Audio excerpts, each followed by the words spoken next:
7 mars, Saint Thomas d'Aquin, docteur de l'Église. Le saint que nous devons honorer aujourd'hui, est l'un des interprètes les plus sublimes et les plus lucides de la vérité divine.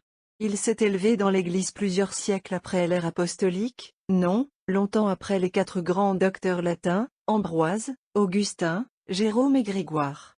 L'Église, la mère toujours jeune et joyeuse, est à juste titre fière de son Thomas, et l'a honoré du splendide titre de docteur angélique, en raison de l'extraordinaire don de compréhension avec lequel Dieu l'avait béni. Tout comme son contemporain et ami, saint Bonaventure, a été appelé le docteur séraphique, en raison de la merveilleuse onction qui abonde dans les écrits de ce digne disciple de saint François. Thomas d'Aquin est un honneur pour l'humanité, car il n'y a peut-être jamais eu d'homme dont l'intellect a dépassé le sien. Il est l'un des ornements les plus brillants de l'Église, car aucun de ses docteurs ne l'a égalé dans la clarté et la précision avec lesquelles il a expliqué ses doctrines. Il a reçu les remerciements du Christ lui-même, pour avoir bien écrit sur lui et ses mystères. Comme cette fête d'un tel saint ne devrait-elle pas nous accueillir en ce temps de l'année, alors que notre étude principale est notre retour et notre conversion à Dieu? Quelle plus grande bénédiction pourrions-nous avoir que d'apprendre à connaître ce Dieu? Notre ignorance de Dieu, de ses affirmations et de ses perfections n'a-t-elle pas été la plus grande misère de nos vies passées? Ici, nous avons un saint dont les prières sont les plus efficaces pour nous procurer cette connaissance, qui n'est pas repérée, et convertit les âmes, et donne la sagesse aux petits, et réjouit le cœur, et éclaire les yeux. Psaume 18, 8, 9, heureux si cette sagesse spirituelle nous est accordée. Nous verrons alors la vanité de tout ce qui n'est pas éternel, la justice des commandements divins, la malice du péché et la bonté infinie avec laquelle Dieu nous traite lorsque nous nous repentons. Apprenons de l'Église les prétentions du docteur angélique à notre admiration et à notre confiance. Thomas est né de parents nobles, son père étant Landulf, comte d'Aquino, et sa mère une riche dame napolitaine, du nom de Théodora. À l'âge de 5 ans, il fut envoyé à Monte Cassino, afin de recevoir des moines bénédictins sa première formation. De là, il fut envoyé à Naples, où il suivit un cours d'études, et, aussi jeune qu'il était, rejoignit l'ordre des frères prêcheurs. Cette démarche causa un grand mécontentement à sa mère et à ses frères, et il fut donc jugé opportun de l'envoyer à Paris. Il fut mis en déroute par ses frères, qui le s'emparèrent et l'emprisonnèrent dans le château de Saint-Jean.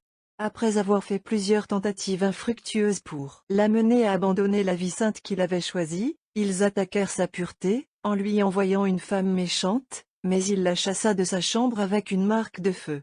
Le jeune saint se jeta alors à genoux devant un crucifix. Après avoir prié quelque temps, il s'endormit, et il lui sembla que 2 anges s'approchèrent de lui et saignèrent étroitement ses reins. À partir de ce moment-là, il n'a jamais souffert du moindre ressentiment contre la pureté. Ses sœurs, elles aussi, étaient venues au château, et avaient essayé de le faire changer d'avis. Mais il les persuada, au contraire, de mépriser le monde et de se consacrer à l'exercice d'une vie sainte. Il a été conçu pour qu'il s'échappe par une fenêtre du château et retourne à Naples. Il fut ensuite emmené par Jean le Teutonique, général de l'ordre dominicain, d'abord à Rome, puis à Paris, ville dans laquelle il reçut l'enseignement de la philosophie et de la théologie par Albert le Grand. À l'âge de 25 ans, il reçut le titre de docteur, et expliqua dans les écoles publiques, et d'une manière qui fit de lui l'objet d'une admiration universelle, les écrits des philosophes et des théologiens. Il s'appliquait toujours à la prière, avant de lire ou d'écrire quoi que ce soit. Lorsqu'il rencontrait un passage difficile des Saintes Écritures, il jeûnait et priait. Il avait souvent l'habitude de dire à son compagnon, frère Reginald, que s'il savait quelque chose, c'était plus un don de Dieu que le fruit de sa propre étude et de son travail. Un jour, alors qu'il priait à Naples, avec plus de ferveur que d'habitude, devant un crucifix, il entendit ces paroles, « Eh bien, as-tu écrit de moi, Thomas? Quelle récompense voudrais-tu que je te donne ?» Il répondit, « Nul autre, Seigneur, que toi-même. » Il n'y avait pas un livre qu'il n'avait pas lu très attentivement. Son livre spirituel préféré était les Conférences des Pères. Il était très zélé dans la prédication de la parole de Dieu. Une fois, pendant la semaine de Pâques, alors qu'il prêchait dans l'église Saint-Pierre, une femme a touché l'ourlet de son habit et a été guérie d'un problème de sang.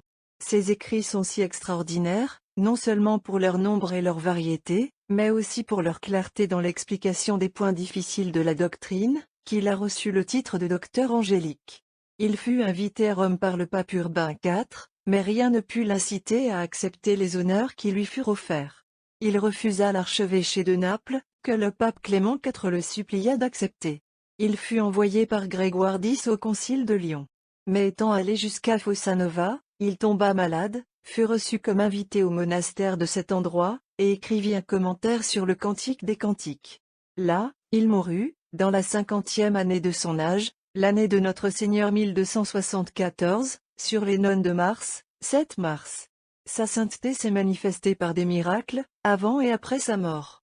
Il fut canonisé par Jean XXII, en 1323. Son corps a été traduit à Toulouse, pendant le pontificat d'Urbain V. L'ordre dominicain, dont saint Thomas est l'un des plus grands ornements, a inséré les 3 hymnes suivants dans sa liturgie de sa fête. Hymne. Que l'assemblée des fidèles exulte dans la joie spirituelle et loue Dieu, qui a fait briller un nouveau soleil dans notre monde, et disperse les nuages de l'erreur. C'est au soir du monde que Thomas a jeté ses trésors de lumière céleste. Le ciel l'avait enrichi de dons de vertu et de sagesse. De cette fontaine de lumière, nous avons tiré une connaissance plus brillante de la parole, de la compréhension des Écritures divines et des règles de vérité. Les rayons éclatants de sa sagesse, la lumière de sa vie impeccable et la splendeur de ses miracles ont rempli l'univers de joie. Louange, alors, soyez au Père, au Fils et au Saint-Esprit. Et que notre Dieu, par l'intercession et les mérites de son Saint, nous admette dans le cœur des bienheureux du ciel. Amen. Hymne. Noble de naissance et de filiation, Thomas, alors qu'il était dans la fleur de sa jeunesse, embrassa l'ordre des prêcheurs. Comme l'étoile de morne, brille brillamment au milieu des luminaires de la terre et, plus que tout docteur de l'Église, réfute les doctrines des païens. Il explore la profondeur des mystères et met en lumière les joyaux cachés de la vérité, car il nous enseigne ce que l'esprit de l'homme n'avait jamais compris. Dieu le donne à l'Église comme une fontaine de sagesse, comme à ce fleuve à 4 branches du paradis. Il l'a fait pour être son épée de Gédéon, sa trompette, son vase, sa torche. Louange, alors, soyez au Père, au Fils et au Saint-Esprit. Et que notre Dieu, par l'intercession et les mérites de son Saint, nous admette dans le cœur des bienheureux du ciel. Amen. Hymne. Chère Église, notre Mère, la morte heureuse de ton Thomas mérite un hymne de louange. Par les mérites de celui qui est la parole de vie, il est maintenant dans une joie sans fin. C'est à Fossanova que le riche trésor de grâce a été accueilli en tant qu'invité. C'est là qu'il a reçu du Christ l'héritage de la gloire éternelle. Il nous a laissé les fruits de la vérité. Il nous a laissé ces glorieuses reliques, qui respirent un parfum céleste, et travaillent à guérir les malades souffrants. 8 Et bien, alors, c'est honorer son indice. La terre, la mer et le ciel, tous peuvent lui faire des louanges. Que ses prières et ses mérites intercèdent pour nous auprès de Dieu. Louange, alors, soyez au Père, au Fils et au Saint-Esprit. Et que notre Dieu, par l'intercession et les mérites de son Saint, nous admette dans le cœur des bienheureux du ciel. Amen. Comment te louerons-nous dignement, très saint docteur? Comment te remercierons-nous pour ce que tu nous as enseigné?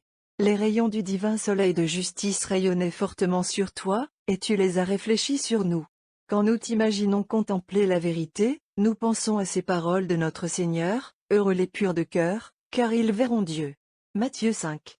8. Ta victoire sur la concupiscence de la chair méritait pour toi les plus grandes délices spirituelles, et notre Rédempteur t'a choisi, à cause de la pureté de ton âme angélique, pour composer pour son Église l'office par lequel elle célébrera le sacrement divin de son amour. Apprendre n'a pas altéré ton humilité. La prière a toujours été ton guide dans ta recherche de la vérité. Et il n'y avait qu'une seule récompense, pour laquelle, après tous tes travaux, tu étais ambitieux, la possession de Dieu. Ta vie, hélas, était courte. La pièce maîtresse même de tes écrits angéliques a été laissée inachevée. Mais tu n'as pas perdu ton pouvoir de travailler pour l'Église. Aidez-la dans ses combats contre l'erreur. Elle tient tes enseignements dans la plus haute estimation, parce qu'elle sent qu'aucun de ses saints n'a jamais connu aussi bien que toi, les secrets et les mystères de son divin époux. Maintenant, peut-être plus qu'à tout autre âge, les vérités sont décomposées, elles sont diminuées parmi les enfants des hommes. Psaume 11 2.2, Fortifiez-nous dans notre foi, apportez-nous la lumière. Vérifiez la vanité de ces philosophes autoconstitués superficiels, qui osent s'asseoir en jugement sur les actions et les décisions de l'Église, et imposer leurs théories méprisables à une génération trop mal instruite pour détecter leurs erreurs. L'atmosphère qui nous entoure est sombre d'ignorance. Les principes lâches, et les vérités gâchées par des compromis lâches, sont la mode de notre époque. Priez pour nous, ramenez-nous à cette acceptation audacieuse et simple de la vérité, qui donne vie à l'intellect et joie au cœur. Priez aussi pour le grand ordre, qui t'aime si pieusement et t'honore comme l'un des plus illustres de ses nombreux enfants glorieux. Puisez dans la famille de votre patriarche Saint Dominique les bénédictions les plus choisies, car c'est l'un des auxiliaires les plus puissants de l'Église de Dieu. Nous sommes à la veille du temps saint du Carême.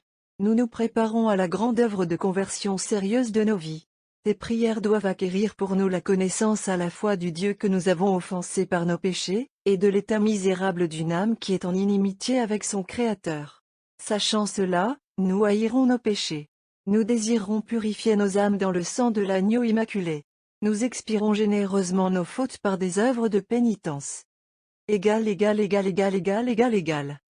Ce texte est tiré de l'année liturgique, écrit par Dom Prosper Guéranger.